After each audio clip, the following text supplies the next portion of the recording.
David, je veux avant tout boire à ta santé, à la santé de tous les auditeurs. In Et vino moi, veritas. et moi, la tienne et la celle de tous les auditeurs. C'est du vin avec de la sauge, Oui. fabrication maison, hein, la moins chère possible. Tu Et vois, aussi, le vin le moins cher possible. et aussi C'est, fabrication maison. C'est oui. de l'eau avec du citron. Ah, tu vois, c'est nature, c'est nature, c'est nature. Et la sauge, c'est de mon jardin. Alors, David, aujourd'hui, dans nos confidences, nous allons parler du Ramadan et du jeûne chez les Juifs, chez les chrétiens, chez les musulmans. En fait, moi, j'ai voulu cette séance pour apprendre quelque chose de toi sur le judaïsme, parce que je n'ai jamais compris qu'est-ce que les Juifs font, qu'est-ce qu'ils font pas. Alors, et après, on va parler un petit peu des musulmans et un peu des chrétiens. Bon, il n'y a pas grand-chose sur les chrétiens, mais bon, ça dépend. Et alors, David, je te laisse la parole. Merci, Samy. Alors, on va commencer avec le jeûne dans le judaïsme. Et tout d'abord, dans la Torah. La Torah n'utilise jamais le mot de jeûne, dans le sens de faire un jeûne, d'une cérémonie de jeûne. Il y a une seule cérémonie dans la Torah, le Pentateuque, les 5 livres de Moïse, où il y a une ordonnance de torturer ton être. Ouais. Et c'est comme ça en hébreu, Initem et nafshotechem. Vous torturerez nefes, votre esprit, votre être. Ouais. Mais on comprend par certaines connexions que torturer son être signifie ne pas manger, jeûner. Parce qu'il y a un verset dans les psaumes qui dit « Je torturerai mon être par le jeûne ». Et cette loi, cette ordonnance dans la Torah, je précise bien dans la Torah, hein, Ouais. n'est que pour le jeûne de Kippour.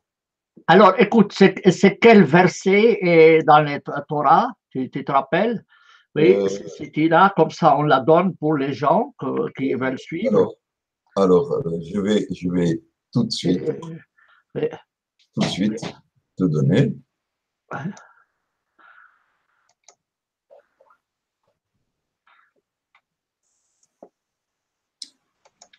Les jeunes chez les juifs, les jeunes chez les juifs. Moi, je vais chercher aussi jeunes, les juifs. Non, ce n'est pas écrit jeûne dans la Torah. Mais, C'est écrit vous ferez souffrir votre oui, esprit. mais je vais voir s'ils disent quelque chose. Ah oui, oui, oui, je l'ai ici. J'ai ici un article dans les Wikipédia. Oui, Non, il y a aussi un autre, le jeûne dans le judaïsme. Voilà. Qu'est-ce que c'est? Non, alors c'est pas indiqué le verset, mais c'était écrit, oui, martyrisé, oui, oui, oui, martyriser, martyrisé, souffrir, oui, se oui, torturer. se, D'accord. se torturer. Si tu veux, à la fin, je te l'enverrai, tu le mettras en l'article, le verset en question, l'occurrence. Oui. Et, D'accord. j'ai ici le terme ta'anit. Ta'anit. Ta'anit vient justement de cette racine Oui, de torturer, martyriser, faire souffrir. oui, oui, oui, oui, oui, oui, oui. Alors, il y a un verset qui est dans Zacharie Non, 8, non, 18 aussi. oui, mais c'est un autre. Lévitique 20, Voilà, ah non, 23, chapitre 23, verset 26, 32. voilà, c'est ça. Alors, je répète pour ceux qui veulent nous suivre, c'est les chapitres, c'est le livre du Lévitique, le chapitre 23, 26, verset 26 à 32. Bravo. Et Alors, après, oui, alors continue alors, maintenant. Oui, alors, ce verset-là du Lévitique, a trait au jour de Kippour.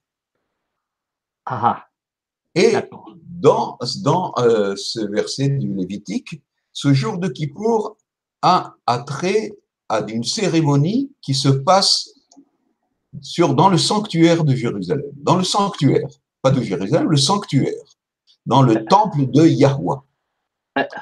Et donc, c'est la célèbre cérémonie du jeûne de Kippour. Ce qu'en français, on appelle le grand pardon, mais en hébreu, c'est le jour de Kippour qui signifie le jour des expiations, le jour du recouvrement. Et il y a quelque chose d'intéressant que c'est que… David, Oui, tu veux qu'on lise ces deux versets? si tu veux. Oui, alors moi je l'ai ici en français. Alors on a dit ici, Alors, c'est le 32. Moi je l'ai en français ici devant mes yeux pour faciliter le travail. Pour faciliter le travail. Alors, 28, Yahvé parla à Moïse et dit, d'autre part, le 10e jour de ce 7e mois, c'est le jour des expiations. Il y aura pour vous une sainte assemblée. Vous jeûnerez et vous offrirez un mets à Yahvé. Voilà comment ça. C'est une erreur, la traduction. Il n'y a pas écrit le mot jeûne. Oui. Alors, c'est que vous martyrisez vous-même. Oui. Vous martyrisez vos êtres. Oui. Vous ferez souffrir vos êtres. D'accord. Alors, donc, c'est déjà, on voit que la traduction ne respecte pas les termes hébreux. Non. Alors, et vous offrirez un mets à Yahvé. Donc, vous ne mangerez pas, mais vous donnez à manger à Yahvé. Ah, c'est drôle, c'est Dieu. Hein, il mange alors que les autres jeûnent. Mais bon, tant pis. Ce jour-là, vous ne ferez aucun travail, car c'est le jour des expiations où l'on accomplit sur vous le rite d'expiation devant Yahvé, votre Dieu. Oui, quiconque ne jeûnera pas ce jour-là sera retranché des siens. Quiconque fera un travail ce jour-là, je le supprimerai du milieu de son peuple. Vous ne ferez aucun travail. Dami, de nouveau, mauvaise traduction. Il n'y a pas écrit jeûner. C'est ça. Ça veut dire que vous martyrisez vous-même, mais la traduction est fausse. Alors, on avertit les lecteurs. Vous ne ferez aucun travail, c'est une loi perpétuelle pour vos descendants ou que vous habitiez. Ça sera pour vous un jour de repos complet. Vous jeûnerez de nouveau. Donc ça se répète le soir du 9e jour du mois, depuis ce soir jusqu'au soir suivant, vous cesserez le travail. Voilà, donc, et on ne parle pas de jeûner en hébreu, on parle plutôt de vous.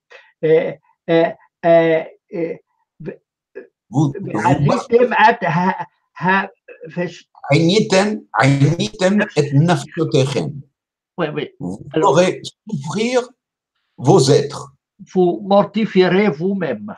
Voilà, voilà. Oui, voilà. Donc, voilà l'origine. On n'utilise pas le terme jeûne, mais on l'a déduit après. D'accord, continue. Mais ce qu'il faut remarquer, c'est que on nous précise qu'il faut jeûner pour ce jeûne de Kippour, ou bien se mortifier du soir au soir. Pourquoi préciser qu'il faut se martyriser, se mortifier, se jeûner du soir au soir? Pourquoi faut-il le préciser? Ça, c'est une question à se poser. C'est parce que, en réalité, tous les jeûnes se faisaient du matin, du lever du soleil, au coucher du soleil. Comme dans le ramadan. Et pas du soir au soir. Le jeûne de Kippour est une exception. En réalité, les Israélites jeûnaient lorsqu'il y avait un malheur, lorsqu'il arrivait un deuil, lorsqu'il y avait une guerre et ils perdaient la guerre, lorsqu'il y avait beaucoup de victimes dans la guerre, dans les combats. Donc c'est une mortification pour crier au ciel, voilà, nous souffrons. Donc voilà, comme nous avons perdu la guerre, nous sommes en deuil, il y a beaucoup de problèmes, alors nous mortifions et regarde-nous et pitié de nous. C'est ça le départ du jeûne. C'est pour ça qu'il y a écrit dans la Torah, vous vous ferez en mortification. Et ça a été compris comme se mortifier par le jeûne, mais pas seulement par le jeûne. En s'habillant d'un sac de jute, en se déchirant les habits, en mettant de la cendre sur la tête, sur les cheveux. Comme dans l'histoire de Jonas et de Ninève. Exactement. Ouais. Exactement. Ou alors dans l'histoire de David, où il y a son bébé qui est à l'agonie. Et la première réaction de David, il refuse de manger. Ou alors à l'époque des juges, lorsque les envahisseurs philistins avaient gagné un combat, ils se mettaient à jeûner. Et le jeûne de Kippour, qu'on considère comme étant faisant partie de la Torah, puisqu'il se trouve dans la Torah, mais en réalité, d'un point de vue chronologique, il est tardif. C'est dans la Torah le seul jeûne qui a un rapport avec une cérémonie, qui a un rapport avec le sanctuaire. Donc, le jour de Kippour a un rapport avec le sanctuaire. Il n'y avait pas de jeûne de Kippour avant la construction du temple de Jérusalem, avant la construction du sanctuaire. Et d'ailleurs, dans le livre des rois, alors que Salomon vient de construire le temple de Jérusalem, il fait une fête et il fait un grand festin qui dure 14 jours, où pendant 14 jours, il festoie, il mange. Eh bien, le jour de Kippour se trouve pendant cette période où Salomon et tous ses invités s'empiffrent de victuailles. Donc, la mortification du jour de Kippour n'était pas encore connue à l'époque de Salomon. Les Israélites ne connaissaient pas cette cérémonie. Cette cérémonie de mortification du jour de Kippour a été introduite très tardivement lorsque le judaïsme monothéiste s'est imprégné dans le peuple d'Israël. Et la mortification du jour de Kippour, donc ce jeûne, pourquoi il a un rapport avec le sanctuaire? Et pas du tout, ce n'est pas un jeûne pour se faire pardonner ses fautes, comme on dit aujourd'hui en français, le grand pardon. Tout simplement parce que ce jeûne a un rapport avec les offrandes animales qui étaient apportées sur l'autel du sanctuaire. L'idée est la suivante, c'est que lorsque quelqu'un fait un péché, il est obligé, pour expier son péché, d'amener une bête, une offrande. Et donc, le sang coule sur l'autel. À cause de tous ces péchés, le sang qui coule sur l'autel du sanctuaire commence petit à petit à souiller l'autel lui-même. Il faut faire, une fois dans l'année, une purification de l'autel, le purifier du sang qui a coulé à cause des péchés faits par les humains, par les fils d'Israël. Un peu, imaginons comme un test pour une voiture. On roule dans la voiture, on roule, et puis une fois dans l'année, il faut faire un test. Alors, qu'est-ce qu'on fait avant le test? On fait une vidange. On le vide de son huile, on remet de l'huile nouvelle, Et c'est pour ça que la cérémonie de Kippour est faite, selon la Torah, par le grand Cohen, le pontife, parce que c'est lui qui était le responsable de l'autel du sanctuaire de Jérusalem. C'était à lui de faire une cérémonie de purification de l'autel. C'est le fondement de la fête, de la cérémonie de Kippour et du jeûne de Kippour. La preuve que ces jeûnes de cérémonie, je ne parle pas de jeûnes de malheur, qui se font ad hoc, où ils n'ont pas de date spécifique. Comme je viens de t'expliquer, il y a un malheur, ce n'est pas à telle date. Il y a un combat, une guerre qui est perdue, on jeûne. Ce n'est pas à une date précise, c'est ad hoc. Un jeûne, des jeûnes qui sont fixés dans l'année, selon la Torah, c'est seulement le jeûne de Kippour, le 10e jour du 7e mois. Et la preuve que ce jeûne de cérémonie qui a un rapport avec le sanctuaire, lorsque le temple de Jérusalem a été détruit, se sont instaurés encore 4 jeûnes qui ont tous un rapport avec le siège de Jérusalem, avec la prise de Jérusalem, avec la souillure du temple de Jérusalem, avec l'incendie de Jérusalem fait par Nabuchodonosor et ses troupes. Ces jeûnes se sont passés au 4e mois, au 5e mois, au 7e mois et au 10e mois. Et c'est pour cela que le prophète Zacharie donne une sorte de prophétie où il dit: le jeûne du 4e mois, le jeûne du 5e mois, le jeûne du 7e mois, le jeûne du 10e mois, lorsque nous reconstruirons le temple, sera pour vous des jours d'allégresse.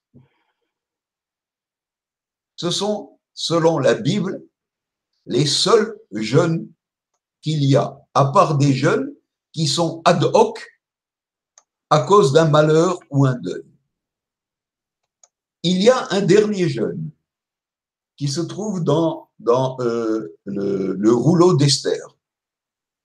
Mais on en a un peu parlé, le rouleau d'Esther a été rejeté par tous les courants du judaïsme.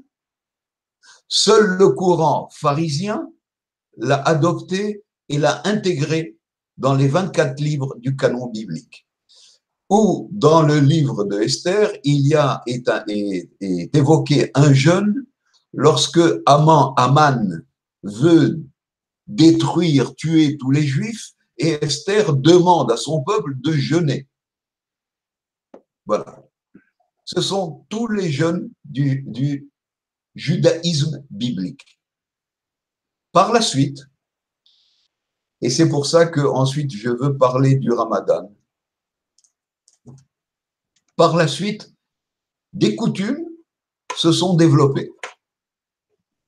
Ou, par exemple, chaque jour, le jour qui précède la nouvelle lune,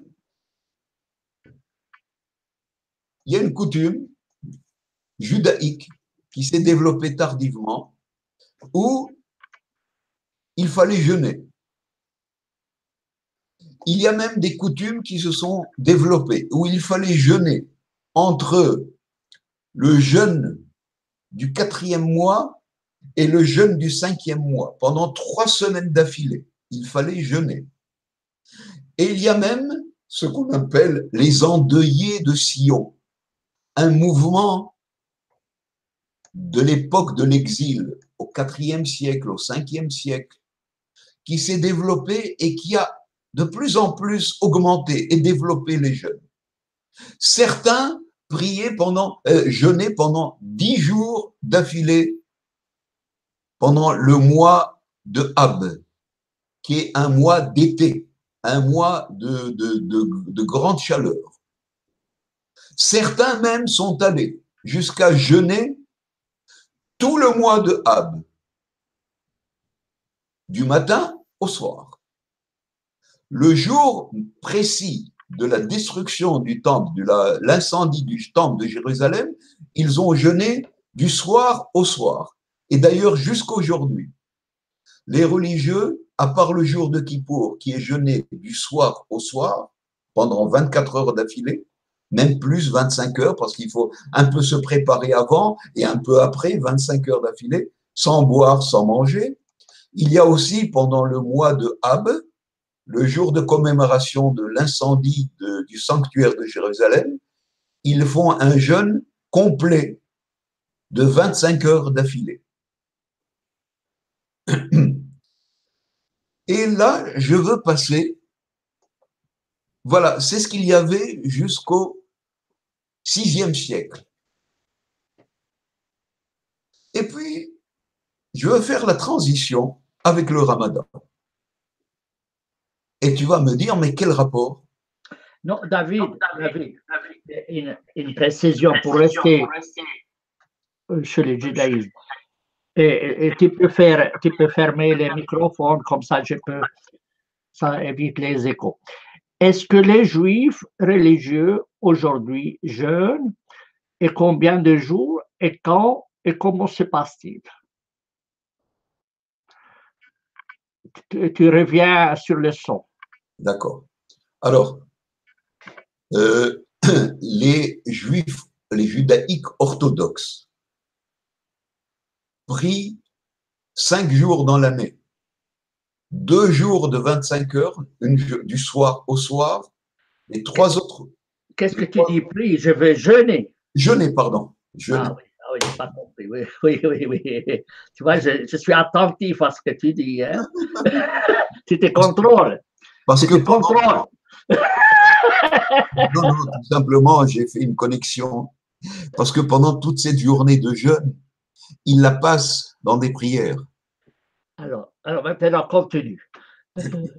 À part donc ces 2 jours de jeûne complet de 24 heures, de 25 heures, il y a encore 3 jours de jeûne où il jeûne du matin au soir. Et il y a encore un jeûne, le dernier jeûne, le jeûne de Esther, où il jeûne du matin au soir. À part cela, ça c'est la halakha, l'obligation. À part ces jeûnes-là, certains, en faisant de la surenchère religieuse pour montrer à quel point ce sont des bons religieux, des bons croyants, ils s'ajoutent des journées de jeûne.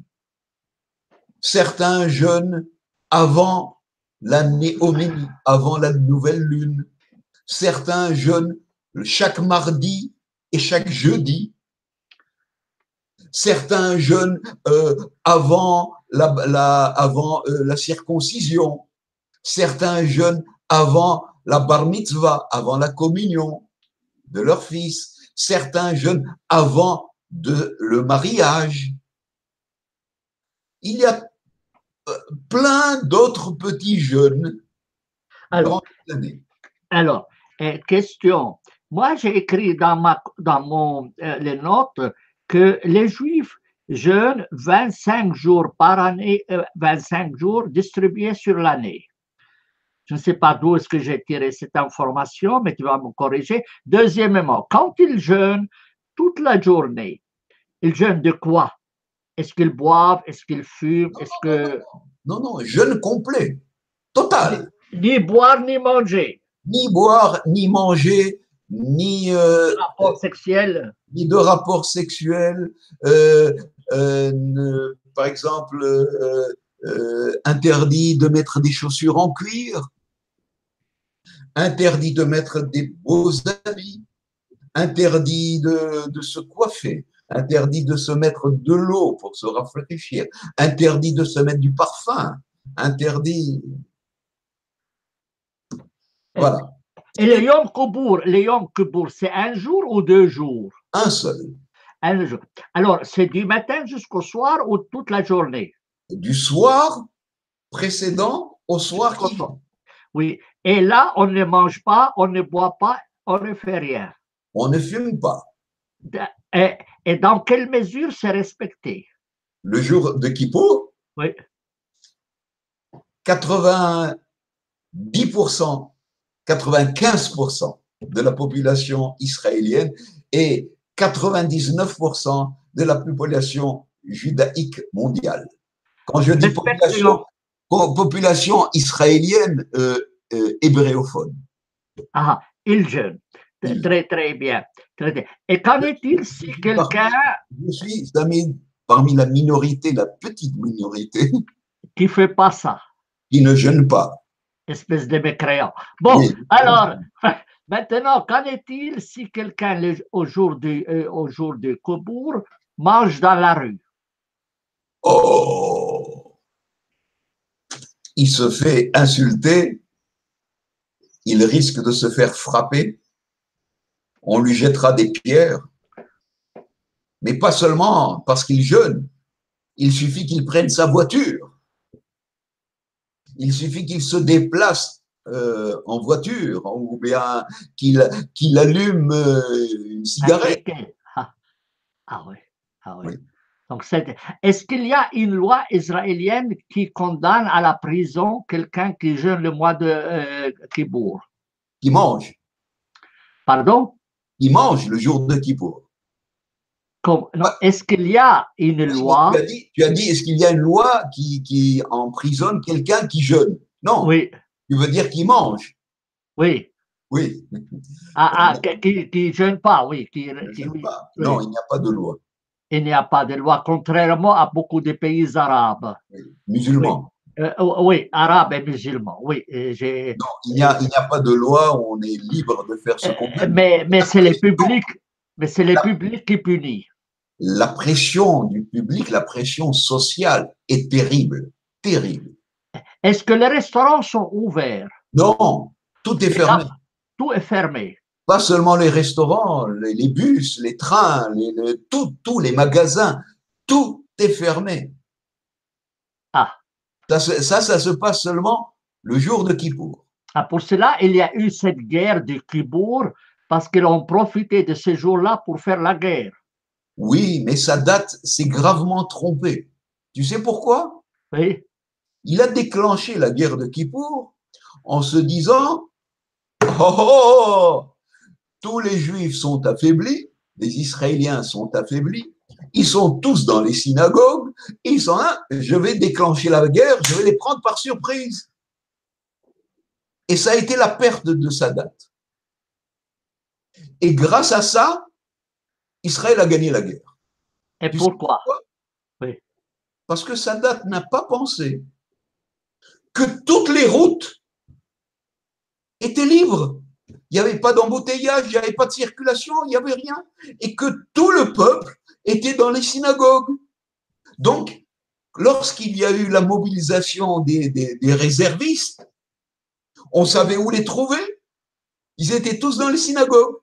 Et plus que ça, lorsqu'il a fallu prendre des tanks et les amener du nord au sud ou du sud au nord, parce qu'il y a eu aussi la guerre avec les Syriens, toutes les routes étaient libres. Pas d'embouteillage. Alors, en état de guerre, tu peux manger. Comment? En état de guerre, tu peux manger. Oui, oui. En état de guerre, on peut manger, mais certains ont refusé de manger.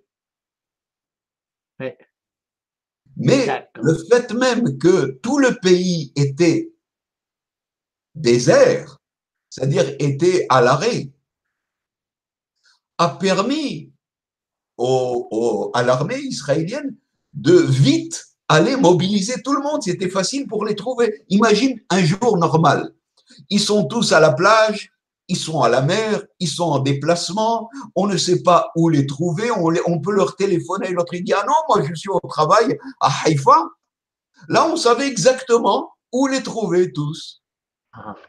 Je me souviens d'ailleurs, personnellement, à 14 heures, moi je n'étais pas à la synagogue parce que je m'en foutais de la synagogue et j'avais mangé et j'avais bu. Et je me promenais dans mon village. J'entendais au loin les prières, les incantations de la synagogue. Ah, pardonne-nous, pardonne-nous, pardonne-nous, nous avons péché, nous avons péché. Et moi, je me promenais, j'entendais les bruits des petits oiseaux, ils gazouillaient. Et puis d'un coup, j'en vois des avions avec le bang, comme on appelle ça, le boom supersonique. Ouais. Et je me demande, qu'est-ce qui se passe? À 14 heures pile, la guerre est déclenchée. Ah, d'accord. Voilà. C'est une intermède. Hein. Ouais, Revenons à d'accord. notre sujet. Et c'est pour ça Très bien. que Sadat a perdu la guerre. D'accord. Il a voulu, il a pensé faire quelque chose de très stratégique, il s'est trompé. D'accord. Alors, Parce maintenant, qu'il ne revenons. connaissait pas les coutumes judaïques. Alors, nous revenons à nos moutons, le jeûne. Et donc, je t'ai dit que certains faisaient de la surenchère. Mais c'est des coutumes, ce n'est pas une obligation. Un jeûne de 1 jour, 5 jours, 10 jours, 3 semaines, en veux-tu, en voilà, il jeûne. Le jeûne pour le deuil de la destruction du temple de Jérusalem, les endeuillés de Sion. C'est comme ça qu'il s'appelait. Jeûner parfois tout le mois de Ab. Mais ce n'est pas la halakha, c'est de la surenchère sur la halakha. Et là, je veux en venir au Ramadan et au Coran et à l'islam. J'ai bien, vu mot à mot le verset du Coran qui parle du jeûne de Ramadan. Oui. Et si tu me permets, je vais le lire. Alors, je vais aussi le prendre, comme ça je suis les choses. Alors, je vais prendre le mot en arabe. Arabe, Ramadan. Ramadan. Oui, oui, oui. Alors, on commence. Le mot Ramadan, écrit dans le Coran, il est écrit Ramadan, avec un do. Oui, c'est juste. Mais ce qui distingue le dad du sad, c'est un point écrit sur le sad. Or, il y a une racine araméenne qui s'est introduite dans la langue hébraïque mishnaïque, donc tardive, où cette racine, c'est ramas, avec un sad. Pas ramad, avec un dad, mais ramas, avec un sad. Cette racine signifie de la braise, de la fournaise, de la grande chaleur. Et ce qui est bizarre, c'est que le mois du jeûne, du sanctuaire, de la destruction du sanctuaire de Jérusalem, c'est un mois en plein été, de grande chaleur, où c'est le mois le plus chaud chez nous. Et c'est justement ce mois où le temple de Jérusalem, le sanctuaire, a été détruit et Jérusalem a été incendié. Alors je me suis posé la question, est-ce que c'est un hasard? Est-ce que c'était une coïncidence qui est fortuite?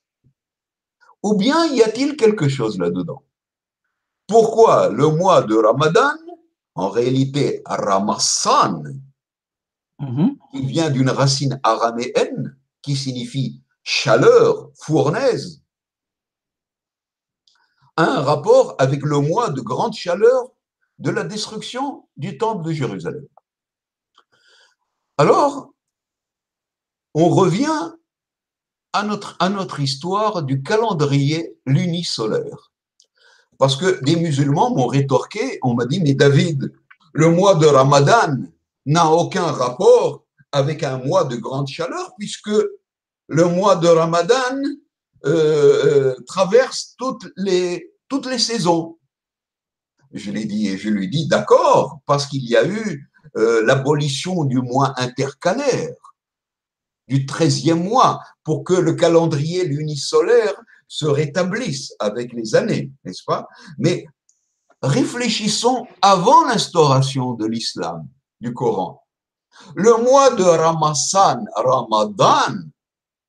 était, comme chez les rabbins, toujours dans le calendrier lunisolaire, toujours un mois d'été, juillet, août. Et pendant ce mois-là, il n'y avait pas tellement de caravanes qui traversaient le désert. C'était un mois qui était un mois de nonchalance. Parce que jeûner le mois de Ramadan, quand la journée est longue, si c'est un mois d'été, hein, le mois de Ramadan, la journée est très longue, une chaleur intense, c'est très, très difficile, sinon impossible. Alors je me dis, est-ce que l'abolition du calendrier lunisolaire n'est pas venue en conséquence du fait que le mois de Ramadan tombait toujours en été, en chaleur intense. Mais j'ai encore plus vérifié chaque mot de ce verset du Coran. Et tu vas me dire qu'est-ce que tu en penses, Samy. J'ai pris le verset, le mot Ramadan est un apax dans le Coran. C'est juste. Il n'apparaît qu'une seule fois. Alors, attends, il faut que je vérifie parce qu'il ne faut jamais parler par cœur. Il ne faut jamais parler par cœur. Il faut toujours. C'est ce dont je me souviens Juste une seconde, je peux le vérifier. Alors, Ramadan, alors, Ra, Mim, Da, il faut toujours vérifier. Les juristes sont obligés de vérifier qu'est-ce qu'il dit la loi exactement et pas parler par cœur, parce que ça, on peut toujours se tromper. Alors, Ramadan, alors, Ra, Kaf, Lam, que c'est qu'ils ne l'ont pas mis dans les termes des racines. Non, c'est pas possible. Comment ça se fait? Oui, ils ne l'ont pas mis parce qu'ils l'ont considéré.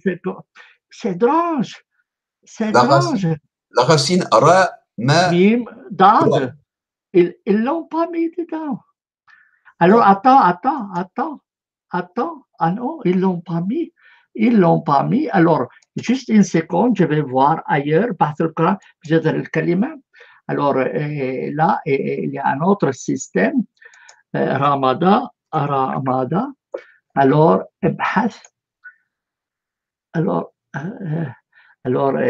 attends. Ça, c'est drôle. Pourquoi dans les dictionnaires des racines?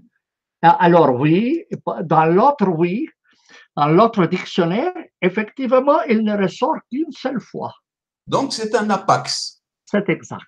Quelque chose qui est le fondement aujourd'hui de l'islam.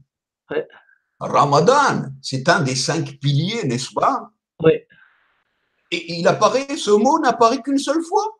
Oui, qu'une seule fois dans le Coran. Oui. C'est un apax, c'est très bizarre. Donc, pour moi, c'est certain que ce n'est pas un mot arabe. Himyarit. C'est un mot emprunté de l'araméen ou peut-être d'un rabbin qui parlait l'araméen, puisque le Talmud est en araméen. Et que ce mot-là se trouve dans le Talmud. Je vais donc continuer mon analyse. Mais, continue. Et j'ai lu le verset qui se trouve, le verset de la sourate 2, qui se trouve au verset 185, n'est-ce pas? Oui, exact. la sourate de la vache, donc un verset qui, selon ta chronologie, Samy, n'est-ce Oui, pas, oui. c'est un verset qui est des plus tardifs. Oui, non, c'est le premier chapitre médinois. Le Le premier, premier chapitre médinois. oui, exact. C'est le Et, 87. et donc, oui, donc, Il est médinois. il est Il est médinois, médinois. donc, Oui. donc, il se trouve dans, Après le gir. après les Gyres, donc après les Donc, les musulmans ne jeûnaient pas avant le gir. Voilà. Alors, on commence comme ça. Ils ne jeûnaient pas avant les Gyres. Oui, Et les Gyres, c'est que lorsqu'ils se sont, lorsque Mohammed et sa troupe ont attaqué la ville de Yatrib, oui, à Médine, n'est-ce pas, Médine, où il y avait une population judaïque. exact. Et puis d'un coup, on nous parle du Ramadan.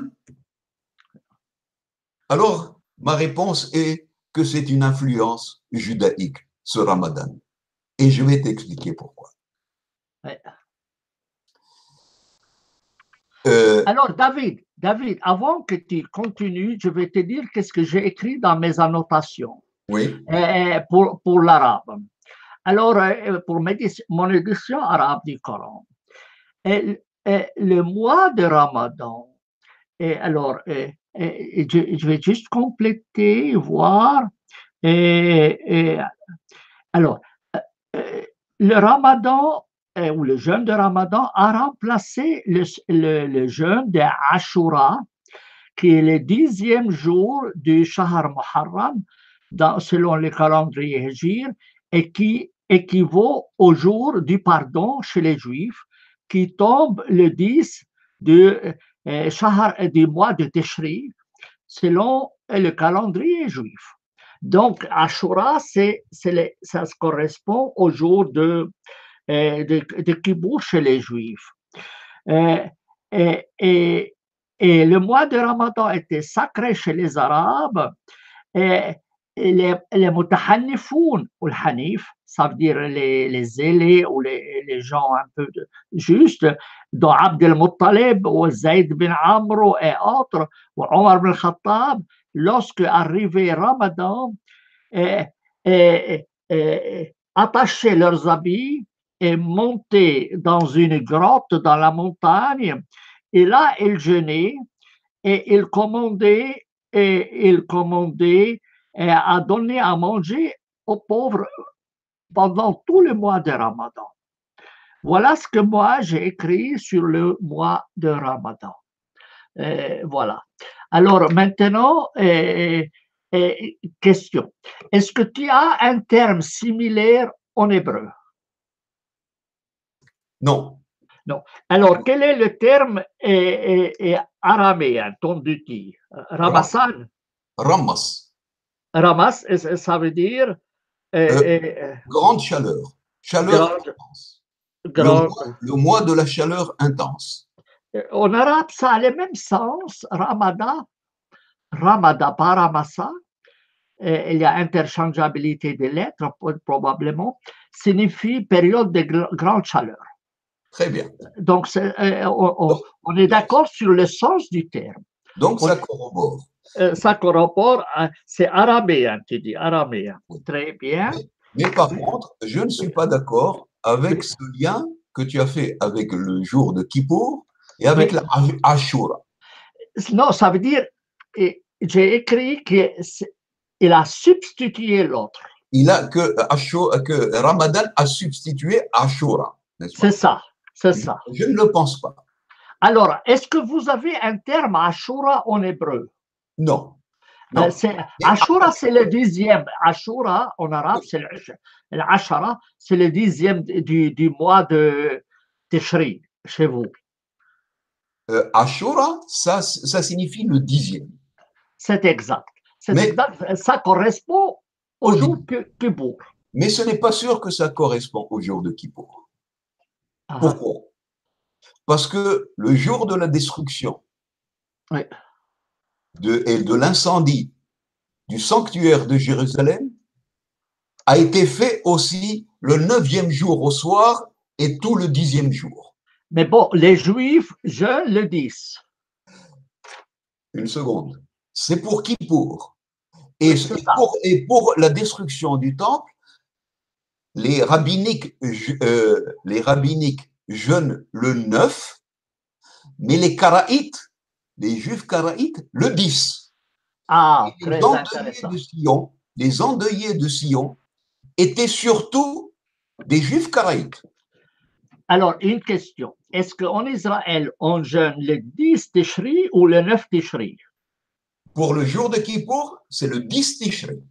Ah, Mais pour le jour, pour le mois de la destruction du sanctuaire de Jérusalem, c'est le 9 Tishri. Le, oui, 9, mais, le 9 du mois de Ab. Les Karaïtes, le 10. alors, question, on revient à la question. Toi, tu dis le 10, ce n'est pas le jour de la destruction, c'est le 9. Alors, pourquoi les Israélites ou les Israéliens ou les Judaïques ont adopté la lecture karaïte et ils jeûnent le 10, ce n'est pas le 9? Ce n'est pas ce que j'ai dit. Alors, explique. J'ai dit que, selon la Bible, la destruction du sanctuaire a été le 10 du mois de Ab. Fais bien la distinction entre le Kippour et la destruction du sanctuaire. Deux choses différentes. D'accord. Le Kippour, c'est au mois de Tishrei, le 7e mois. Le sanctuaire, la destruction du sanctuaire, c'est au 9e mois. D'accord? Bon. Ça s'est passé, selon la Bible, le 10. Et les Karaïtes jeûnent le 10. Et pour eux, une expression, Asara, ils savent que c'est toujours Asara. Ça ressemble à Ashura. Ouais. C'est toujours le 10 pour le sanctuaire de Jérusalem. Mais les rabbins ont fait une exégèse, on dit d'accord, mais le début de l'incendie s'est fait le 9 au soir. Alors, nous jeûnons le 9. Et chez vous, les jours commencent le soir. Le soir. Donc, ils jeûnent. Les rabbins, les juifs rabbiniques, donc 90%, jeûnent, 95% jeûnent le 9. Mais à l'époque du 5e siècle, il y avait encore beaucoup qui jeûnaient le 10. Et je veux continuer mon explication pour qu'on comprenne le lien. Et pourquoi je ne pense pas que que Ramadan est une substitution de Ashura. Ashura, c'est un rapport avec Kippour. Mais Ramadan a un rapport avec la destruction du temple de Jérusalem. Et nous allons lire ce verset. Tu vas me corriger parce que en arabe, tu sais, je ne lis pas les voyelles parce que je pense que les voyelles ont été introduites tardivement. Je ne lis que les consonnes, n'est-ce pas? Oui. Comme en hébreu d'ailleurs. Oui. Alors je commence. La traduction du verset 185 de la sourate 2. Shahr Ramadan alladhi anzal fihi al-Qur'an. Onzila, c'est pas un problème. Onzila, oui. Onzil. Oh, attends, je vais vérifier. Onzila, attends, je vais agrandir parce que tu vois, l'écriture est tellement petite. Oui. Onzila. Oui. Onzila ou anzala ou onzila. Onzila, oui. Je ne lis pas les voyelles finales parce que… Mais je dois les lire correctement parce qu'autrement ça change de sens. C'est un ajout tardif. Bon, enfin, oui, alors je vais lire quand même les voyelles finales. Alors, je recommence. Hein? Parce que David, si tu dis anzala, ça veut dire que Dieu l'a fait descendre. Onzila a été descendu. Oui. Fut descendu le Coran. Continue. أنزل فيها القرآن هدى الناس للناس pas de problème oui. وبينات من الهدى والفرقان je vais te le lire si tu veux d'accord شهر رمضان الذي أنزل فيه القرآن هدى للناس وبينات من الهدى والفرقان فمن شهد منكم الشهر فليصمه ومن كان مريضا أو على سفر فعدة من أيام أخرى. Voilà, c'est l'essentiel là. Voilà. Alors j'ai traduit mot à mot. Dis-moi. Alors ma traduction mot à mot, quand je lis shahr, je ne traduis pas par le mois. Oui. C'est une erreur de traduction. Alors, comment tu traduis? Shahr, d'un point de vue étymologique, Oui, d'accord. signifie le croissant, le filament de la lune qui est en croissant, en forme de croissant. Oui. Donc je lis le croissant de Ramadan, Oui. dans lequel a été descendu le Coran, est un guide pour les gens et évidence de la guidance et de la rédemption. Alors quiconque témoignera parmi vous du croissant, alors qu'il jeûne. Oui. Je termine. Voilà. Oui, oui, oui. Alors, je vais voir comment Chouraki a traduit, parce que lui, il respecte souvent l'hébreu. Et juste pour qu'on vérifie, 185, le verset 185. Alors, 185, je vais juste le lire, 185. Comment Chouraki l'a traduit, parce que lui, comme je t'ai dit, il respecte souvent Oui, mais les racines. Pas toujours, mais juste pour curiosité. D'accord. Alors, l'appel Al-Coran est descendu au mois de Ramadan, guidance pour les hommes, évidence de la guidance et du critère. Et ouais, celui qui parmi vous est témoin de la nouvelle lune, Ashahar, oui, Ashahar, la nouvelle lune, voilà. Traduit, attends, Sami, une fois il traduit la lune, Shahr par mois, le mois, ouais. Et une autre fois il traduit témoin de la nouvelle lune. Oui, c'est juste. Le même mot, Shahr. Oui, non, c'est faux. C'est faux. Ah, alors il y a un problème. Oui, oui, oui, oui. Soit tu traduis les deux lunes, soit les deux, l'autre. Le croissant. Oui, oui, le croissant. Oui, oui, oui. Entre parenthèses, évidemment, de lune. Oui. Le croissant de lune, évidemment. Oui, oui. Alors, pourquoi je dis que c'est ça? Le croissant de Ramadan. Et je ne dis pas le mois de Ramadan. David, si ma connaissance est vraie, le terme shahar en araméen ou en syriaque signifie la lune. Bravo. La lune. Mais quoi dans la lune? Pour cela, on dit la lune de miel. Oui, mais quoi et dans en arabe, on le traduit shahr al-asal. Bravo. Mais quand on dit la lune de miel, tu sais que la lune a des phases. C'est exact. Alors, quelle phase de la lune? Parce que, fais bien attention, qu'est-ce que dit le Coran ici? Il dit, alors quiconque témoignera parmi vous du croissant de lune, oui, c'est le début. Ça veut dire quoi, témoigner? Oui, oui. Est-ce que j'ai besoin de témoigner de quoi que ce soit quand la lune est pleine? Oui, mais tout le monde la voit. Oui, oui, c'est juste, c'est juste. Donc, mais je ne sais pas, David, si en syriaque, shahar signifie la lune en soi ou c'est spécifique à une des phases du Coran, de la lune. Ça ne peut être que la phase de la nouvelle lune qui apparaît et qui a une forme de croissant. Pourquoi? Parce que à l'époque, dans le judaïsme et même chez les Araméens et chez les Hébreux, et même chez les Arabes, chez les habitants du Hijaz d'avant l'islam, leur calendrier lunisolaire, il fallait, jusqu'aujourd'hui pour le Ramadan, il fallait que lorsqu'apparaît la nouvelle lune, tu sais que les phases lunaires, c'est au début la lune apparaît, c'est la nouvelle lune, puis elle grandit, c'est la pleine lune. Ensuite, elle devient de plus en plus petite et puis elle disparaît. Oui. On ne la voit plus. Là, d'ailleurs, en arabe, on a les deux termes, shahar et qamar. Le qamar, c'est la lune. Qamar, c'est la lune. Non, c'est la forme convexe de la Lune.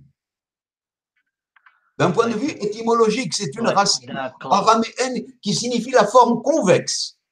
Alors, tu vois, c'est donc le Qamar. Alors, pour toi, Qamar, c'est pas la Lune.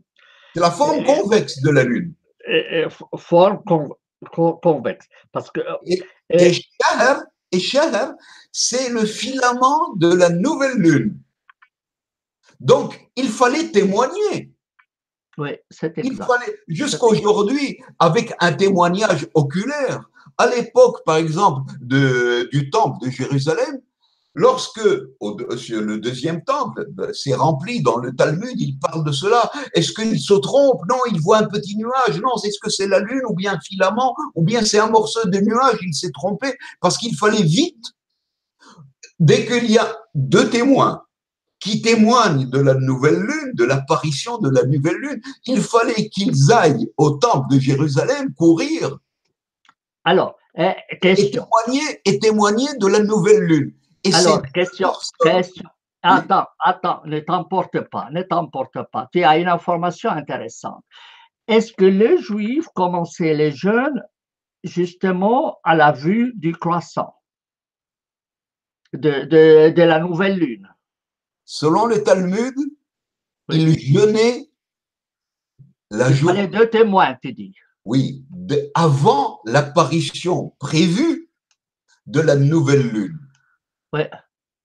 Et comme la nouvelle lune, l'apparition prévue de la nouvelle lune était un jour de fête, alors quand on voyait la lune le lendemain, on fêtait. Mais jusqu'à l'apparition de la nouvelle lune qui apparaît lors du couchant du soleil, après le coucher, ils jeûnaient. C'est comme chez les musulmans. Les témoins, donc les deux témoins qui devaient témoigner de la nouvelle lune, ce sont eux qui jeûnaient. Et qu'est-ce que dit le Coran? Le Coran, il dit la même chose. Ah, c'est juste. Il dit, alors quiconque témoignera parmi vous du croissant, alors qu'il jeûne. Donc le Ramadan n'était obligatoire au départ, selon le Coran, seulement pour le témoin qui a vu la nouvelle lune apparaître. Pas pour tout le monde. Ça, c'est une surenchère religieuse de la hadith. Le Coran alors, ne dit pas. Non, alors tu vas trop vite. Tu vas trop vite. Parce que toi, tu connais les choses, tu vas trop vite. Tu ne te rends pas compte que, ignorant comme je suis, j'ai besoin d'informations supplémentaires. Donc, et voilà. Et moi, j'ai vu la nouvelle lune. Et moi et toi, on a vu, alors, on va jeûner. Et eux commencent à jeûner quand, les Juifs? Alors, tu me dis les Juifs aujourd'hui, tu sais bien qu'il n'y a pas de temple aujourd'hui. Non, mais du temps où il y avait le temple. Alors, ceux qui observaient la prévision selon leur calcul que la lune devait apparaître pendant toute la journée, ils jeûnaient. Ensuite, ils voyaient la lune apparaître, ils ne pouvaient plus jeûner puisqu'ils devaient vite aller au temple. Donc, il fallait qu'ils courent et dire et vite témoigner. C'est pendant qu'il y avait le temple. Mais quand il y a eu la destruction du temple, eh ben, la nouvelle lune, la Néoménie, n'était plus un jour de fête puisqu'il n'y avait pas de temple. Donc, ils l'avaient transformé en jour de deuil. Donc, ce sont eux qui jeûnaient seulement. Et c'est ce que le Coran dit. Le Coran parle du shahr, ne parle pas du mois. Comment il y a eu l'extension sémantique qui est passée du filament de la nouvelle lune à un mois entier? C'est parce que tout simplement, il y a des extensions sémantiques qui se font de cette manière-là. Et d'ailleurs, en hébreu, la même chose. Et je vais te l'expliquer. Du filament de la nouvelle lune à l'autre filament de la nouvelle lune se passe un mois. Donc, petit à petit, le mot cher, c'est, comment dire, c'est élargi à de l'apparition d'une nouvelle lune à une autre apparition d'une nouvelle lune, donc un mois entier. Mais au départ, d'un point de vue étymologique, c'était un jour. Exactement comme en hébreu. Comment on dit en hébreu l'apparition de la nouvelle lune? Hodesh, du mot hadash, nouveau. D'ailleurs, du mot hadash vient le mot hadith, qui n'est pas, on traduit ça par un récit. En réalité, non, ça signifie une nouvelle, un nouveau récit, une nouveauté. Une nouveauté. Comme on dit en français, on dit écrire une nouvelle. Une nouvelle, ça signifie un nouveau récit, une nouvelle exégèse. C'est le mot hadith, hadash en hébreu. Hadash, ça signifie, d'un point de vue étymologique, la nouvelle lune. Mais petit à petit, par extension sémantique, le mot Hodesh a fini par avoir une acception de la nouvelle lune à l'autre nouvelle lune, un mois entier. Comment prouver le fait que le mot Shahr, au départ, dans son sens premier, signifiait le filament de la nouvelle lune et pas un mois entier? Je vais te l'expliquer dans la Bible. Il y a un verset dans la Bible. Oui. Dans le livre des Juges. Alors, je vais ouvrir le livre, quoi. Je ne vais pas te croire sur parole. Moi, non. Alors, juge, quel chapitre? Alors, ce chapitre, je prends mes lunettes, c'est que je vois de moins en moins bien à cause de mes recherches.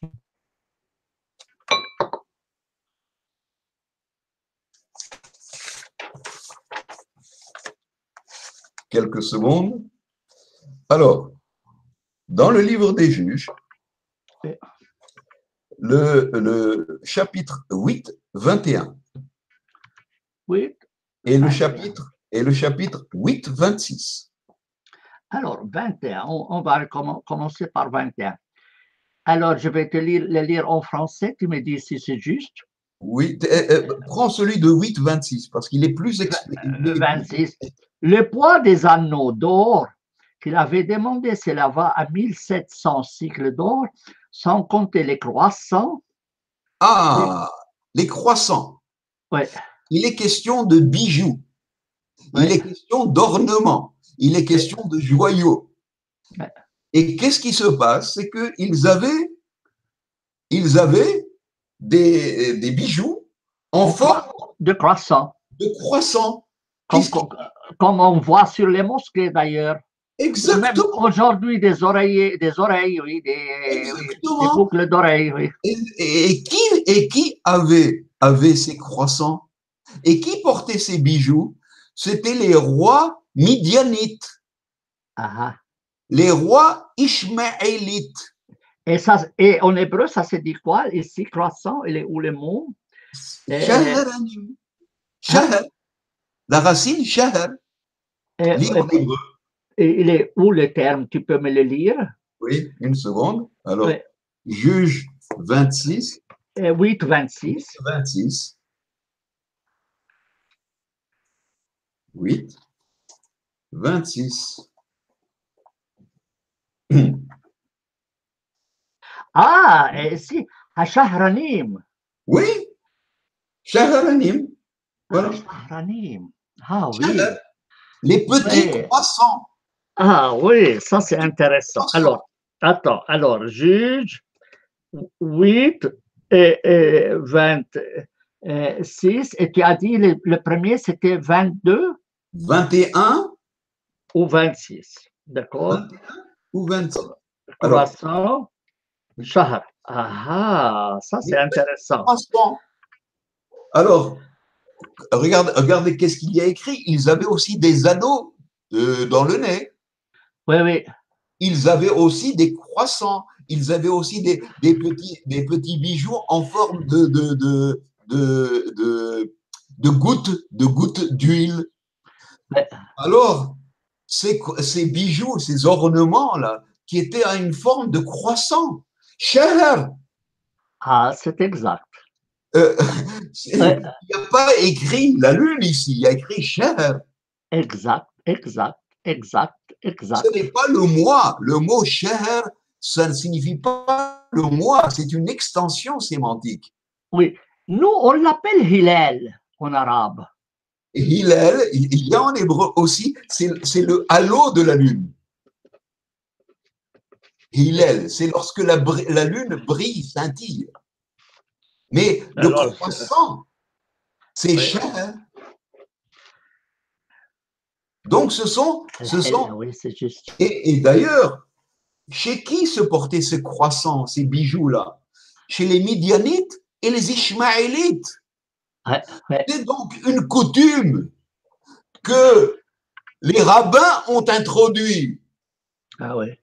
chez les habitants du Hidjaz en faisant un lien chez eux entre les coutumes midianites et ishmaélites et les rabbins appelaient les habitants du Hidjaz ah, vous êtes comme les Ishmaélites. C'est pour ça que peu à peu, les Arabes se sont crus des Ishmaélites. C'est Oui, parce que les Ishmaélites étaient des nomades avec des chameaux. oui, oui, oui, oui, oui. Et donc, c'est un croissant, un bijou en forme de croissant. Oui. Donc, si Donc, j'étais. Oui. donc, selon ma lecture littérale Oui. du Coran, pour moi, c'est clair et net qu'au départ, le jeûne du Ramadan est un jeûne qui est en rapport avec la destruction du temple de Jérusalem. Donc, c'est le Yom Kippour. Non, non. Ah Le non. Yom Kippour, c'est sur la sanctification du temple de Jérusalem, Alors, de l'autel de Jérusalem. Attends. Kippour, c'est la sanctification. Et, et, et les jeunes, et l'autre, c'est. Le jeûne du mois de Ab, le mois d'été, de chaleur intense. Et, alors, et tu l'appelais comment en hébreu? C'est les Ab, le mois de Ashra? Ah, Ab, Ab, Shahar Ab, le 10 du Ab, qui est Shahar. de la destruction. C'est Ashura. C'est Ashura. Ashura, c'est Kippour. Ramadan, Kippour, c'est Ashura. Ramadan, Ashura. Ramadan, Oui. c'est le jeûne de la destruction du temple de Jérusalem. Ah, destruction du temple de Jérusalem. Ah, La question d'accord. est, mais qui a pu amener aux habitants du Hidjaz ces deux pôles très forts dans le calendrier judaïque? Oui. Kippour, le jeûne de Kippour, de l'autel de Jérusalem, du sanctuaire, et le jeûne de l'incendie, de la destruction du sanctuaire. Ça ne peut être que des judaïques. C'est clair, c'est clair. Et la preuve, Samy, je continue dans le Coran le dit. Oui. Le Coran le dit d'ailleurs. Oui. Il ne le cache pas. Oui. Regarde dans le verset 183 de la sourate 2 de la vache. 183, on va regarder 183. Voilà. يا أيها الذين آمنوا كتب عليكم الصيام كما كتب على الذين من قبلكم لعلكم تتقون. Aux croyants, il vous a été prescrit le jeûne comme ça a été prescrit à ceux qui vous ont précédés. Et qui les ont précédés dans ce jeûne? Évidemment, les Juifs. Évidemment. Le Coran le dit, il ne le cache pas. Oui. Donc, si un musulman, ce qu'on appelle les coranistes, je ne parle pas ni des sunnites et ni des chiites, je parle des coranistes, s'ils veulent respecter mot à mot le Coran, ils ne doivent jeûner que lorsqu'ils ont vu la nouvelle lune. Alors, mois, attends, David, du mois David. Ramadan. Non, mais tu vas faire l'avocat du diable. Le verset suivant, 184, il Oui, dit Ayyaman ma'doudat. Il dit un certain nombre de jours. Alors, ça ne peut pas être un jour. mais lorsqu'il dit, il dit Ayam el-Madoudat, hein? Alors, pourquoi il le dit? Alors, la question est, encore une fois, est-ce qu'il ne se réfère pas à ces judaïques endeuillés de Sion qui, alors que les témoins, eux, les témoins ne jeûnent qu'un jour, eux, étant donné que c'est une commémoration de la destruction du temple, faisaient de la surenchère et jeûnaient 10 jours. Certains jeûnaient 3 semaines, certains jeûnaient 2 semaines, certains jeûnaient 15 jours, 12 jours, chacun selon sa surenchère. Donc le Donc, Coran, en voyant le rédacteur du Coran, il a vu ses coutumes ouais. chez les judaïques. Alors il a dit, d'accord, les témoins, eux, les témoins jeûnent un jour parce qu'ils ont été témoins de la nouvelle lune qui va décider du jour de commémoration de la destruction du sanctuaire de Jérusalem, et chacun a le droit de jeûner selon son degré de zèle, comme chez les judaïques. Certains jeûnaient 3 semaines. Alors, maintenant, on résume. Donc, toi, tu dis, les jeûnes de Ramadan, c'est les jeûnes de la destruction du temple. J'ai bien compris, c'est le 10 Eb. Voilà. Et alors que l'autre, c'est le 10 Teshri. Exactement. Alors, Ashara Teshri, et c'est Ashura. Ashura. Alors, ça, c'est pour la sanctification. Oui. Voilà. Alors, et les Kibbour, c'est les jours de la destruction du temple. Les Kibbour, c'est les jours de la destruction du temple. Non. Kippour, c'est le jour du jour des expiations. Ah, de la sanctification. De la sanctification. Voilà. Hein? De la sanctification. Oui. Kippour, c'est les jours de la sanctification et aussi de l'expiation. Voilà. Et sanctification et expiation. Et le 10, Eb, c'est le jour de la destruction du temple. Et toi, tu dis que, alors, question, c'est très bien, c'est très bien, très bien. Bon, on va faire une nouveauté. Alors, demain, si jamais on voit qu'on va détruire ta maison en Israël, tu ne viens pas te plaindre chez moi. Bref, parce que tu vas foutre la merde chez tous ces gens-là. Bon, ça fait rien. On s'en fout. On s'en fout, on fait de la recherche. On ne fait pas, nous, de la polémique ni de la politique. Alors, d'où vient l'idée de jeûner un mois? Est-ce que les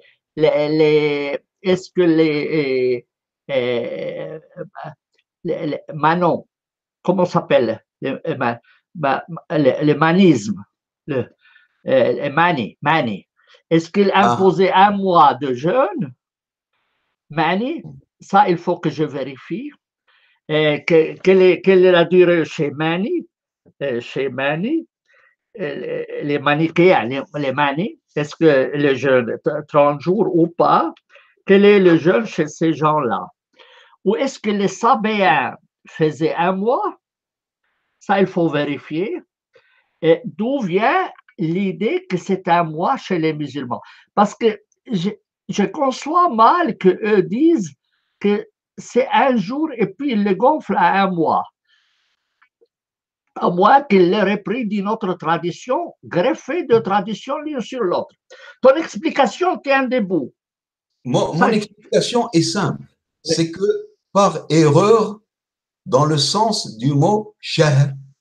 Ah oui, d'accord, oui, parce qu'ils ont compris shahar dans le sens de mois. Un mois entier. Et pas de la phase, de la première phase du Coran. Et pas de la lune.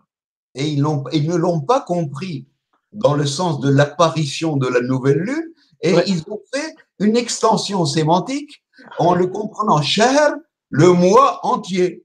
Oui, oui, oui, parce qu'aujourd'hui, on dit shahar. On dit Oui, shahar pour dire un en, mois. en Mais hébreu, Samy, en hébreu aussi, dans l'hébreu d'aujourd'hui, à partir d'un certain moment, ce mot, le mot chodesh, ouais, s'est élargi. Alors aujourd'hui, quand on dit à quelqu'un, il te dit un mois, alors je vais aller en voyage chodesh pendant un mois. Mais au départ, ce mot signifiait nouvelle lune, et- oui, chodesh. oui, oui, oui, oui. Alors, attends, une question. En hébreu, est-ce que tu as quel est le mot hébreu pour lune? Char. Est-ce que tu as le mot char? Le Ah ouais, mot, on l'a vu dans la Bible, charim, charan. Oui, oui, le mais croissant. il signifie le croissant, le nouveau croissant de lune. Et la lune, et la lune. Se dit Yerah, Yerah. ou Alors, ça, on bien le connaît. un autre mot de la lune en hébreu. Tu sais, par exemple, la ville de Jéricho, Yericho, Ah oui. ça vient de Yarah, la ville Eh, de la lune. ah, Yerah et Jericho. Oui, d'accord.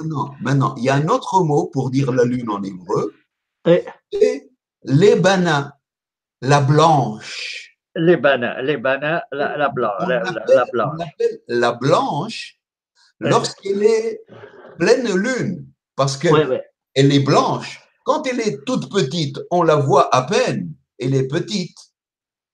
Oui. Alors, Alors, David, une question. Quel est le mot pour lui, pas pour moi en hébreu? Moi. Chodesh, Ah, c'est pas char, non, parce que char, c'est le croissant. c'est le croissant de lune. Est-ce qu'elle est toujours utilisée sous forme dans le sens de croissant en hébreu? Oui, Encore aujourd'hui? tu sais comment Oui. par exemple, en politique, quand on veut appeler, tu sais, il y en a, on parle le croissant du Moyen-Orient, Oui. le croissant oriental, Oui. parce que ça a une forme de croissant de lune, tu vois, comme une Oui, banane. oui, oui, oui, oui, oui, oui. Comment on appelle ça en français, même si utilisé ce Le terme? croissant, le croissant, le croissant, le croissant fertile. Le croissant fertile, bravo. Oui, oui, Une forme oui, de banane. oui. Shahr. On dit en hébreu, shahr à poré. Poré, poré c'est fertile, shahr, Aboré. poré. Ah, alors et pour conclure, pour ne pas s'étendre, c'est très intéressant, c'est qu'en fait, toi, tu dis que le Coran, en fait, l'institut que le Ramadan, qui est pour le jour, pour la destruction du temple, et que le terme Shahar signifie le croissant, donc c'est seulement un jour. Et Un puis, jour. ça a été gonflé. Maintenant, il faut. Ceux qui veulent faire de la surenchère, comme les judaïques qui faisaient plusieurs jours. Mais ce n'est que dans la hadith que le mot shahr a été compris dans le sens de un mois entier lunaire, de 29 jours, 30 jours. Ça Oui, dépend, 29 ou 30. oui, oui, Voilà. très, très bien. Très, très bien, très, très bien. Alors, maintenant, il faut voir si on trouve dans d'autres traditions le jeûne de 30 jours comme chez les musulmans ou pas, chez les Sabéens et chez les, Manichéen. les Manichéens. Hmm. Alors, ce sont ces deux groupes. Il faut vérifier chez eux si chez eux c'est un mois ou 2 jours ou comment, parce que je sais qu'eux aussi faisaient du jeûne. Et ça, il faut que je parle avec les Sabéens ou avec les Yézidis. Aussi. Peut-être les Yézidis ont introduit, mais ça, je vais vérifier. Mais Mais ça, de c'est. toute Oui, manière, il faut bien distinguer les coutumes plus tardives, qui ont été toujours, les religions ont tendance à extrapoler. Par exemple, est-ce que dans le christianisme, est-ce qu'il y a écrit dans les évangiles le jeûne de la carême? Il n'y a pas écrit. C'est plus tard qu'on fait des exégèses qui ont décidé il faut jeûner de là, il faut jeûner pour ça, il faut jeûner. c'est à cause de l'évangile qui dit le Christ a jeûné 40 jours. Oui, mais à jeûner 40 jours selon les évangiles, il a jeûné 40 jours d'affilée. Mais on ne sait pas comment il a jeûné. Est-ce que c'est il buvait, est-ce qu'il mangeait, est-ce qu'il dormait, qu'est-ce qu'il faisait? Parce que c'est pas possible jeûner 40 jours. Évidemment, C'est pas. Et puis Moïse a jeûné 40 jours. Samy, c'est une allégorie, tout ça. Oui, oui, je vais bien, je vais bien. J'ai rien contre les allégories.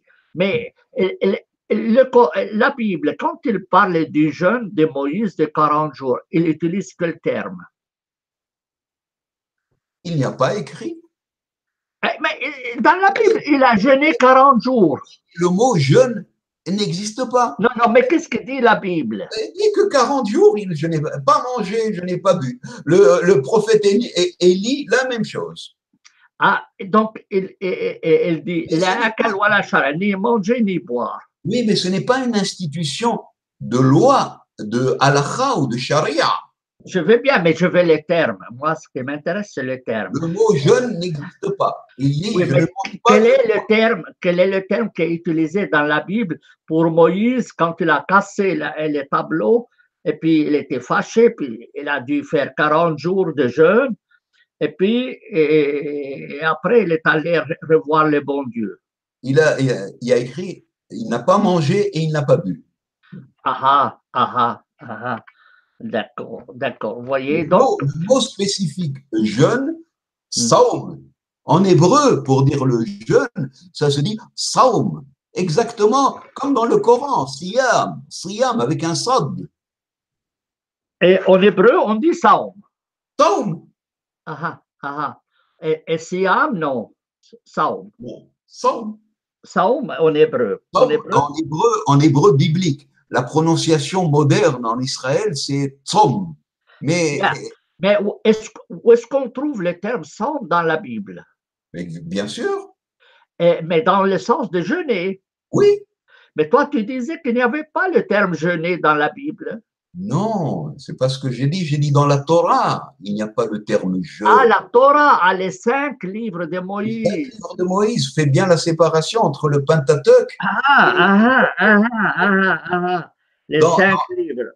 Dans les autres livres de la Bible, évidemment que le mot saum apparaît, existe. Je peux te donner une occurrence. Oui, s'il te plaît, une, ça me suffit. Oui. Non, parce que tu vois, c'est pas très clair. Toi, tu parles comme si tout le monde comprend ce que tu dis. Non, mais il faut faire distinction entre. Mais alors, il faut le dire. Et moi. Je l'ai dit, dans la Torah, le mot n'existe pas. Oui. Tu sais, je suis idiot. Hein? Alors, tu dois m'excuser. Non, c'est très bien. C'est très bien. Non, mais souvent. Donne-moi un cas de saum, pas dans les Torah, mais dans les autres livres. Oui. Voilà, tout de suite. Oui, allons-y. Yallah. J'ai bien fait d'insister, hein, comme ça je m'instruis. Oui, je m'instruis. Comme ça, peut-être que moi si les autres n'ont pas compris, oui, toi tu parles. Non, je parle comme un hébirophone, alors je ne me rends pas compte parfois que les autres ne comprennent pas nécessairement. Oui. Voilà. Oui. Par exemple, voilà, je vais te donner un exemple du mot tzom. Alors, par exemple, tu peux voir dans Zacharie 7:5. Alors, Zacharie, toi tu dis Zacharie, oui, Zacharie. Zacharie 7, 5. Dis à tous les peuples du pays aux prêtres, quand vous avez jeûné, oui,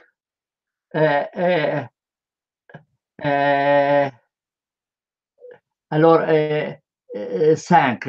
Alors, il est où le mot hébreu alors? Samtom, qui est asamtom. Samtom, oui. Oui. Zacharie, c'est 7, 5. Très bien. Alors, comme ça, moi, j'ai ces informations, je vais les ajouter. Ce mot, je peux te donner plein d'autres occurrences. Hein. Non, mais ça me suffit. Ça me suffit une. Comme ça, je sais que dans la Torah, il n'y a pas. Il n'y a pas. Mais le psaume se trouve dans les autres livres. Le mot et l'institution. Non, dans la Torah, il y a écrit, vous ferez la mortification de vos âmes, de vos êtres. Je sais, mais après l'institution est tombée ailleurs. Après, le mot jeûne se Oui, trouve dans les autres livres de la Bible. voilà, voilà, voilà, voilà, voilà, voilà. Dans la David, Torah, voilà. dans la Oui, Torah, il n'y a que l'institution du jeûne de Kippour, oui, de la oui, oui. mortification de Kippour. Dans les autres livres de la Bible, après la destruction du temple, du premier temple de Jérusalem, il y a l'évocation d'un jour de deuil et de jeûne en commémoration de la destruction du sanctuaire de Jérusalem. Donc, le jeûne de Kippour, le 10 du mois, Ashura, dans l'islam, et le jeûne de la destruction du temple de Jérusalem, Ramadan. Ah oui, c'est très bien. C'est très bien. Maintenant, après, moi, je vais aller faire mes recherches chez les manichéens et chez les yézidis et les sabéens. Est-ce qu'ils jeûnent un mois ou plus ou moins? Je ne sais pas. Et ça, il faut vérifier. Il faut vérifier. Mais c'est très intéressant parce que là, tu as tout renversé. Tu as tout renversé, mais bon, tant mieux. Tant mieux. Maintenant, je vais dire ça aux musulmans et je vais leur donner ton adresse, quoi. Je dis ça, c'est ce mécréant-là qui ne jeûne pas qui est en train de vous détruire le mois de jeûne. Bon, c'est pas Non, mon affaire. Hein? mais je veux juste une petite remarque. Yallah. C'est que, alors, puisque le mois, comment dire, le jeûne originel était un jeûne de 24 heures. Oui. De 24 heures. Oui. C'est un jeûne très difficile. Oui. Donc, lorsqu'il y a eu cette extension de un mois, de 29 ou 30 jours successifs de jeûne, c'est impossible de jeûner le soir et le jour, et le soir et le jour, le soir et le jour. C'est Oui. impossible. Ils seraient tous morts. Oui. Donc, c'est la raison pour laquelle, en se fondant, en se basant sur la Bible aussi, que l'islam a décidé que le jeûne de tout le mois de Ramadan se ferait du matin, du lever du soleil, au coucher du soleil. Alors, en fait, là, David, il y a là une référence sur le Talmud, le verset 187, où il dit mangez et buvez jusqu'à vous arriviez à distinguer le fil blanc du fil noir. Et dans le Talmud, je crois, c'est le fil bleu. Exactement. Oui, et ça provient exactement de chez les Juifs. On voit donc, ça aussi, c'est une référence. Maintenant, tu vas me dire, mais le fil, mais quel rapport avec le fil? Pourquoi un fil bleu? Quel rapport? Oui. Et pourquoi on parle de fil dans l'islam? Oui. Tu sais pourquoi? Oui. Est-ce que tu as vu des orthodoxes? Ils ont le rabbi où il y a des fils qui pendent. Est-ce que tu as vu ça? On appelle, hein? Est-ce que tu as vu ce talit là où il y a des fils? Oui, oui, j'ai vu, oui, oui. Alors, à l'époque, un des fils devait être bleu. Et donc, puisqu'ils étaient avec ces fils qui pendaient, ils regardaient et pour pouvoir distinguer. Donc, ils savaient si c'était assez. Quel rapport avec l'islam? Est-ce que dans l'islam, il y a cet habit avec un talit? Donc, les musulmans, Oui. ils étaient conséquents avec eux-mêmes, devraient s'habiller d'un talit, comme les judaïques. Ah oui, oui, oui. Ah oui. Donc, si je comprends bien, alors ça c'est intéressant. Alors, ça c'est intéressant. Alors, attends, jeune homme. Al-Khayt al-Abyad, Al-Khayt al-Abyad. Alors, les Juifs portent des habits avec un seul fil bleu. 6 fils blancs, 7 blancs et un bleu. 7 en tout. En tout, 7. Il y en a 6, pardon, 6 blancs et un bleu. 6 blancs plus un bleu. Alors tu vas me dire, mais pourquoi alors le Coran ne parle pas de fil bleu et parle seulement obiod, un fil blanc? Oui, Parce que après la destruction du temple de Jérusalem, à l'époque donc tardive, talmudique tardive, donc oui, presque à l'époque oui, du Coran, de l'islam, oui. le fil bleu a A été été transformé en noir. en blanc. Je n'ai pas compris.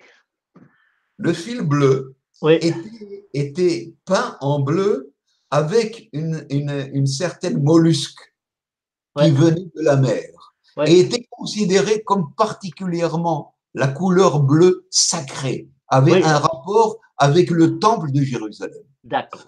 Lorsque la destruction des temples de Jérusalem, ils ont arrêté de mettre ce fil bleu en commémoration à la destruction du temple de Jérusalem. Il ne restait plus que des fils blancs.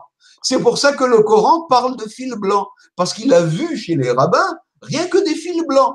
Mais dans le Talmud, tout de suite, à l'époque où il y avait le temple, il parlait de fil bleu. Et d'ailleurs, aujourd'hui, il y a un mouvement religieux qui veut remettre en Le fil bleu. le fil bleu. Et tu vas trouver en Israël des milliers qui ont remis un fil bleu. Alors, maintenant, alors, on reprend. On reprend. Mais On attends reprend. une seconde, je Oui, voulais oui. terminer l'histoire du fait que le jeûne du Ramadan, dans l'islam, c'est du matin au soir. Oui. Alors, donc, on a dit que comme il y a une extension, 30 jours jeûner d'affilée, c'est pas possible. Il fallait faire un arrêt. Oui. Alors, d'où ont-ils pris les exégètes des hadiths Oui. le droit de faire un jeûne de commémoration du temple, de la destruction du temple de Jérusalem, dont ils ne parlent pas parce qu'ils ont été obligés d'occulter cela, de faire du matin au soir, du lever du soleil au couchant du soleil. C'est une nouveauté du point de vue de la halakha, de la charia. D'où ont-ils pris cela? Qu'on pouvait faire un jeûne du matin au soir. Ils l'ont aussi pris de la Bible. Et ça aussi, ça vient d'un emprunt d'un rabbin qui leur a enseigné ça. Et je vais te donner cette occurrence. Oui, d'accord. Yallah.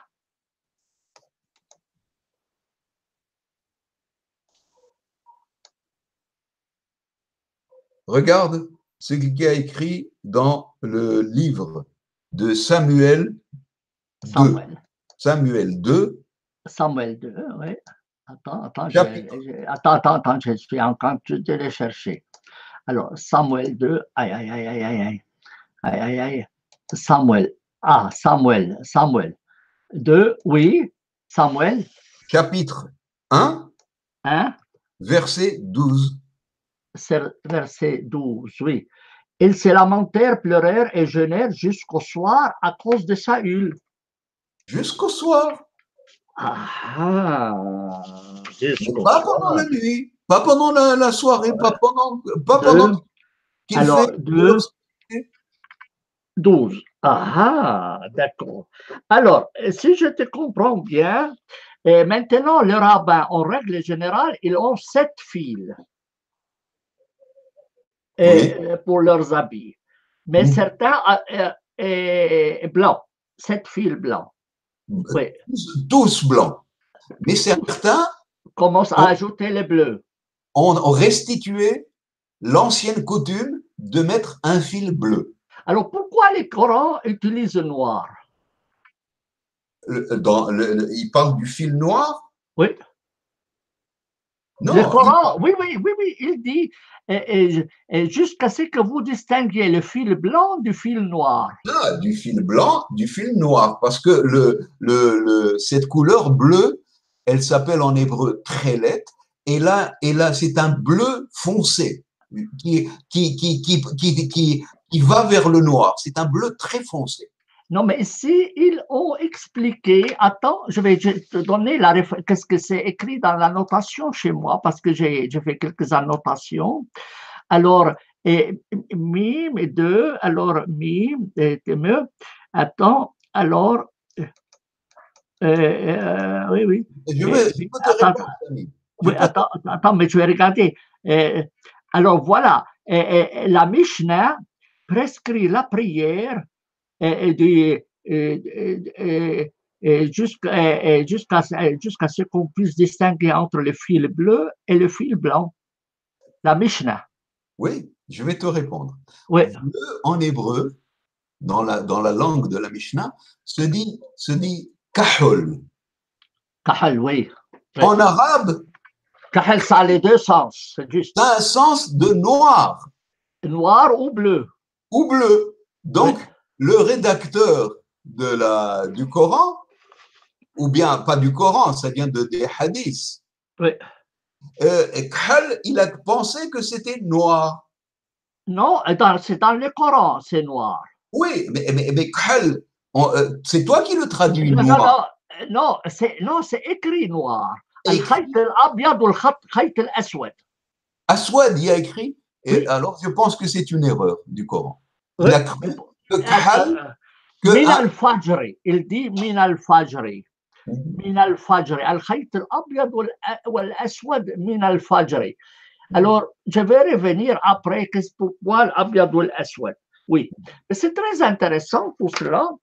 On ne va pas trop nous étendre, tu vois qu'on a dit, on avait trop de je peux choses à parler dire. du christianisme parce qu'on n'a pas parlé du tout. Quelques mots quand même. Oui, alors, Je te laisse la parole. non, mais je ne connais pas grand-chose, bien que parce que moi, je ne gêne pas, mais je sais que les chrétiens prescrivent les jeûnes de la carême, et puis on interdit de manger la viande le jour du vendredi saint. Et dans certaines communautés, comme les communautés coptes, je crois chaque mercredi, ils font les jeûnes. Ils font les jeûnes, mais on retrouve aussi ça chez les musulmans. Et mercredi, ou comme ça, je me rappelle, j'étais en Tunisie, et celui qui me faisait ma chambre à l'hôtel, je voulais lui offrir une pomme pour lui faire plaisir. Il me dit, je jeûne. Je lui dis, mais on n'est pas au mois de Ramadan. Il dit, non, c'est mercredi, ou je ne sais pas quoi, je jeûne chaque mercredi. Ah bon? Il dit, oui. Et elle me dit, toi, tu ne jeûnes pas? Je dis, moi, je jeûne toute l'année. Il m'a regardé d'en haut et en bas, il dit, comment tu fais pour être en si bonne santé? Je lui dis, c'est simple, moi, je mange les jours et je jeûne la nuit. Alors, elle a commencé à rire. Mais pour te dire, donc, il y a cette coutume de respecter un jour par semaine où on jeûne, ou voire 2 jours par semaine où on jeûne, pour des choses comme ça. Bon, mais on peut s'étendre sur les obligations de Ramadan, mais je trouve que ton explication est intéressante pour ce char Ramadan, mais ça nécessite plus de recherche dans les autres coutumes, voir quel est le lien entre les deux. Je suis Entre d'accord. les deux. Oui. Alors, moi, je te donnerai de mes nouvelles la prochaine fois quand on se rencontrera, mais hors antenne, parce que ça se prolonge. Il va de soi que je suis contre le jeûne de Ramadan, dans le sens d'un mois, parce que c'est une destruction de l'économie du pays. Et c'est le mois dans lequel on a le plus de querelles, on a plus d'accidents de voiture, on a le plus de maladies. Ma femme travaillait dans un hôpital chez des musulmans. Elle dit au mois de Ramadan, on voyait des maladies qu'on ne voyait pas les autres mois de l'année. Et c'est le mois du gaspillage. Alors, normalement, on dit c'est pour jeûner, c'est au contraire, c'est le mois dans lequel on gaspille le plus. Alors, tout ça, c'est contre l'économie. Bon. Et je crois qu'un des pays nordiques, il veut obliger les musulmans au mois de Ramadan de prendre les vacances annuelles. Il leur dit, ah, vous voulez jeûner, vous êtes libre, mais vous êtes obligés de prendre ce mois-là vos vacances annuelles parce que vous foutez rien. C'est pas normal que nous, on vous paye comme les autres mois alors que vous ne faites rien. Et, et j'ai même proposé que les assurances, au mois de Ramadan, elles augmentent leurs cotisations. Parce qu'en fait, vous vous mettez en risque de faire des accidents et je ne peux pas gagner le paradis et la terre. Vous devez choisir entre les deux. Voilà, je pense qu'un jour, les assurances seront obligées de faire cela parce qu'il y a énormément d'accidents au mois de Ramadan. Eh ben, à part le danger pour la santé, hein, tout ça, c'est une idiotie totale, fausse, erronée. Et malheureusement, les milieux religieux ne veulent pas entendre parler. Et bien qu'il y ait des excuses par lesquelles on peut ne pas manger, si on est enceinte, si on est malade, si on est enfant. Comme dans Non, le... mais les musulmans font des enchères, font l'enchère, et puis, non, il faut jeûner. Bon, Il y a, Samy, un autre problème oui, théologique que le Coran n'a pas prévu. Enfin, pas oui, le Coran, l'islam n'a pas prévu.